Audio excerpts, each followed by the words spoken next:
Quando o depois é agora. Afinal, qual verdadeiramente é o conceito que temos do tempo, além daquele que gastamos ajudando os nossos filhos no futebol, enquanto a bola ainda está em campo, ou do cálculo que fazemos para ter a certeza de que estaremos no aeroporto a tempo de pegar o avião?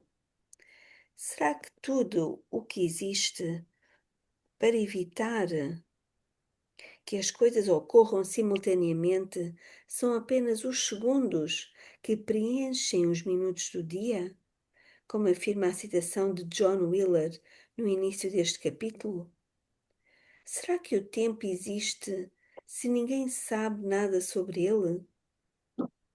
Talvez uma questão ainda mais profunda seja indagar se aquilo que ocorre no tempo é determinado, entre aspas.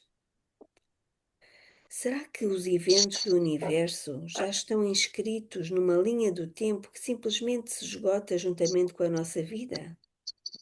Ou será que o tempo é um pouco flexível? Caso seja, será que os eventos dentro dele são intercambiáveis?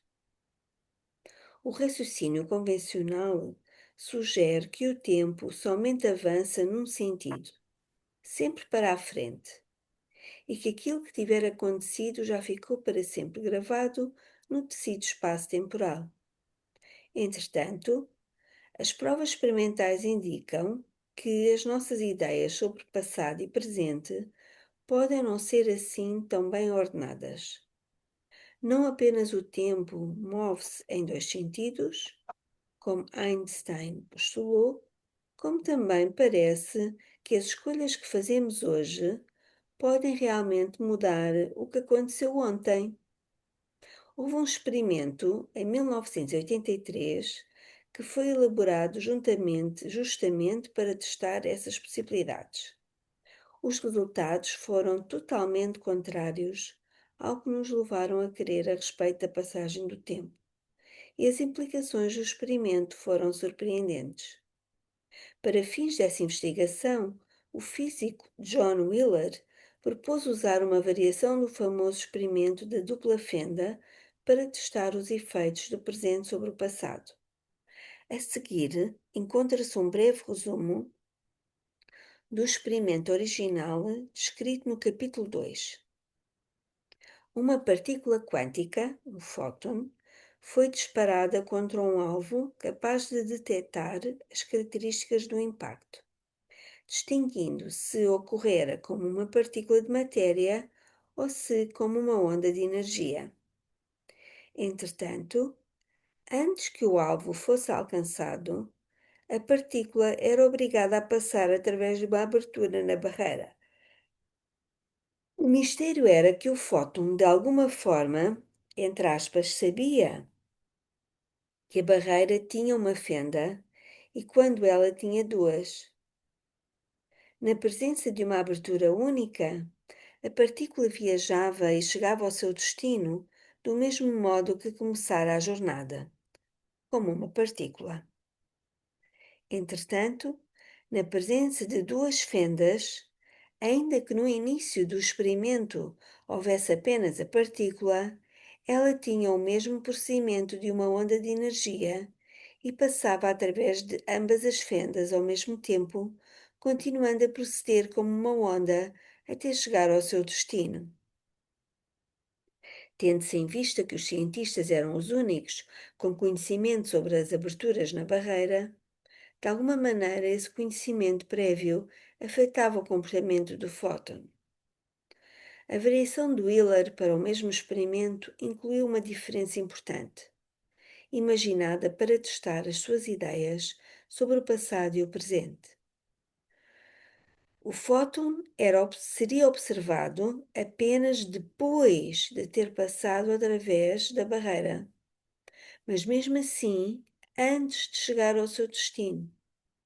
Noutras palavras, o fóton já estaria encaminhando-se para o alvo quando a decisão fosse tomada sobre como ele seria observado. Ele imaginou duas formas diferentes para se certificar de que o fóton havia alcançado o alvo. Uma dessas formas previa o uso de uma lente para vê-lo, entre aspas, como partícula, e a outra usava uma tela capaz de sentir ondas. E uma diferença importante, pois nos experimentos anteriores os fótons agiam do modo como se esperava que agissem, conforme a maneira pela qual fossem observados. Isso é, eram partículas quando medidos como partículas e ondas quando medidos como ondas.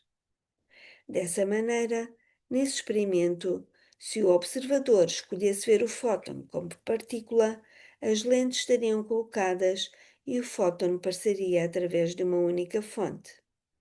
Se a escolha do observador fosse ver uma onda, a tela seria mantida no local e o fóton passaria através de ambas as fendas da barreira. O argumento decisivo consistia em que a decisão era tomada depois que o experimento já havia sido iniciado. Presente. Entre parênteses.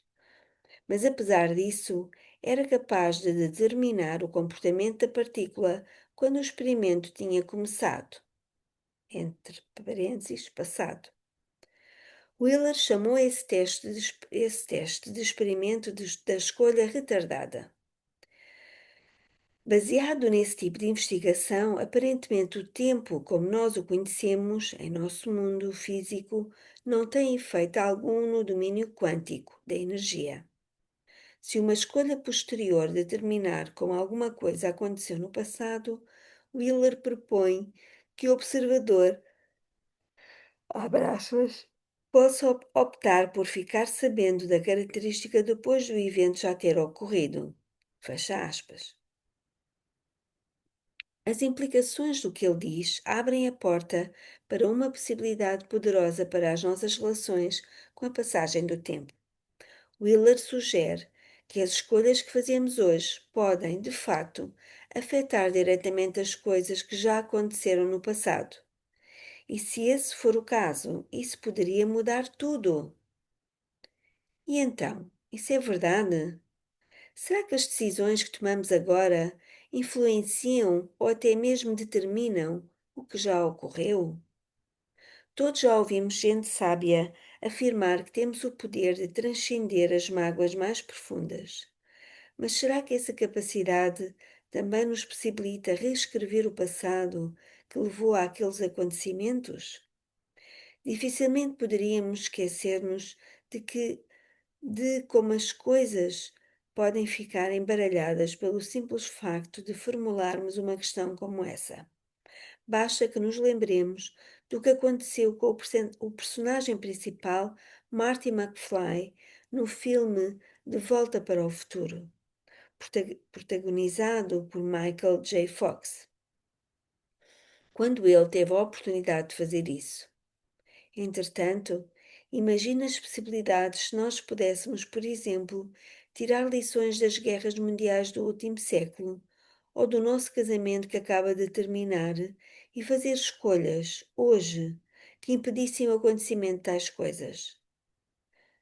Se pudéssemos fazer isso, o efeito seria equivalente ao de uma grande borracha quântica, que nos possibilitaria alterar o curso dos eventos que nos trouxeram o sofrimento. É precisamente essa questão que conduziu a outra variação do experimento da dupla fenda. É interessante notar o fato de essa experiência ter recebido justamente o nome de experimento da, entre aspas, borracha quântica. Ainda que esse nome pareça complicado, a sua explicação é simples. Trata-se realmente de um modelo assustador nas suas aplicações, de modo que vamos passar diretamente à exposição do que se trata. O que esse experimento acaba demonstrando é que o comportamento das partículas, quando o experimento começa aparentemente, é determinado inteiramente por coisas que só terão acontecido depois que o experimento terminar. Noutras palavras, o presente tem o poder de mudar o que já ocorreu no passado. Esse é o chamado efeito da borracha quântica. Coisas que acontecem depois do fato podem mudar, entre parênteses, entre aspas, apagar a maneira pela qual as partículas se comportaram num determinado momento do passado.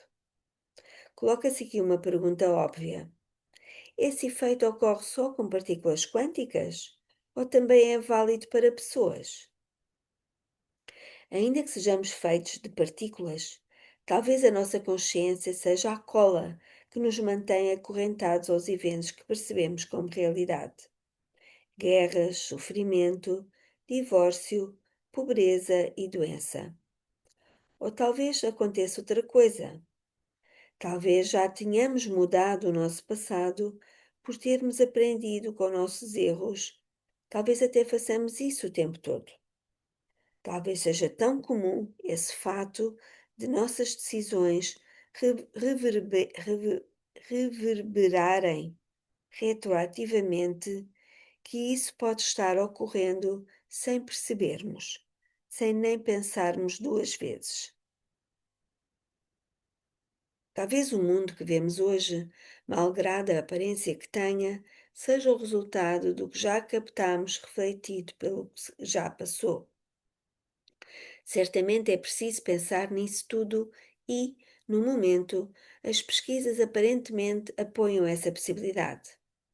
Pense bem no que isso significaria se isso fosse verdadeiro. Se o nosso mundo de fato atuasse em retrospecto cósmico, com as lições do presente alterando o passado.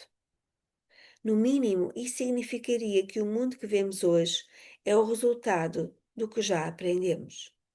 E, sem as lições que tivemos, as coisas poderiam estar muito piores, não poderiam? Independentemente do facto de sermos capazes ou não de mudar o passado, é claro que as escolhas que fazemos agora determinam o presente e o futuro. Todos os três, passado, presente e futuro, existem dentro do receptáculo da matriz divina. Como somos parte da matriz, é bastante razoável que sejamos capazes de nos comunicar com ela de um modo que seja significativo e útil para a nossa vida. De acordo com os experimentos científicos e as nossas tradições mais caras, é isso que fazemos. O denominador comum das investigações dos capítulos precedentes tem duas vertentes. 1. As investigações mostraram-nos que somos parte da matriz divina. 2. Elas demonstraram que as emoções humanas, entre parênteses, crenças, expectativas e sentimentos, são a linguagem que a matriz reconhece. Ainda que por mera coincidência, é interessante assinalar que essas experiências são as mesmas que aparecem nos textos bíblicos cristãos e que foram desestimuladas pela cultura ocidental. Hoje, entretanto, tudo isso está mudando. Os homens estão sendo incitados a honrar as suas emoções e as mulheres a explorar novas maneiras de expressar o poder, na realidade, uma parte natural da existência delas. É claro que a emoção, o sentimento e a crença são parte da linguagem da matriz divina e que existe um tipo de emoção permitindo-nos experimentar o campo de energia que conecta o universo de maneiras tão poderosas, naturais e capazes de curar. A pergunta é, entre aspas, como reconhecer a resposta que a matriz divina dá às nossas perguntas?